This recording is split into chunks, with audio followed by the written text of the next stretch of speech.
कृष्ण के लिए खर्च की गई कोई भी चीज कभी व्यर्थ नहीं जाती, चाहे वह सांस हो या समय। सच्चा प्रेम और भगवान एक जैसे ही होते हैं, जिसके बारे में बातें सब करते हैं लेकिन महसूस बहुत कम ही लोग करते हैं। कृष्ण के लिए रोइए, किसी और के लिए रोने की जरूरत नहीं पड़ेगी। भक्ति और भरोसा इतना करो कि संकट हम पर आए और चिंता श्री कृष्ण करें। एक वृद्ध महिला एक सब्जी वाले की दुकान पर जाती है। उसके पास सब्जी खरीदने के लिए पैसे नहीं होते हैं। वो दुकानदार से प्रार्थना करती है कि उसे सब्जी उधार दे दे, पर दुकानदार मना कर देता है। उसके बार बार आग्रह करने पर दुकानदार खींच कर कहता है, तुम्हारे पास कुछ ऐसा है जिसकी कोई कीमत हो तो उसे इस तराजू पर रख दो, मैं उसके वजन के बराबर सब्जी तुम्हें दे दूंगा। वृद्ध महिला कुछ देर सोचने लगती है, क्योंकि उसके पास ऐसा कुछ भी नहीं था।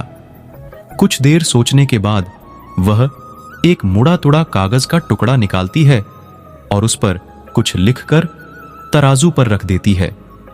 दुकानदार ये देखकर हंसने लगता है। फिर भी वह थोड़ी सब्जी उठाकर तराजू पर रख देता है। आश्चर्य, कागज वाला पलड़ा नीचे रहता है और सब्जी वाला पलड़ा ऊपर उठ जाता है। इस तरह वो और सब्जी रखता जाता है, पर कागज वाला पलड़ा नीचे नहीं होता।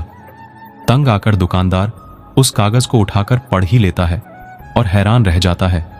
कागज पर लिखा था, हे श्री कृष्ण, तुम सर्वज्ञ हो, अब सब कुछ तुम्हारे हाथ में है। दुकानदार को अपनी आंखों पर यकीन नहीं हो रहा था। वो उतनी सब्जी वृद्ध महिला को दे देता है। पास खड़ा एक अन्य ग्राहक दुकानदार को समझाता है कि दोस्त, आश्चर्य मत करो, केवल श्री कृष्ण ही जानते हैं कि प्रार्थना का क्या मोल होता है। वास्तव में प्रार्थना में बहुत बड़ी शक्ति होती है, चाहे वो 1 घंटे की हो या 1 मिनट की।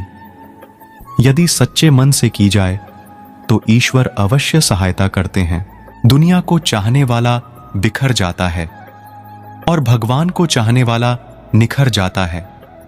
ईश्वर पर भरोसा इतना रखो कि जब आपकी इच्छा से काम ना हो तो समझ लीजिए ये उनकी इच्छा है, और जब आपकी इच्छा से काम हो तो समझ लेना उनकी कृपा है।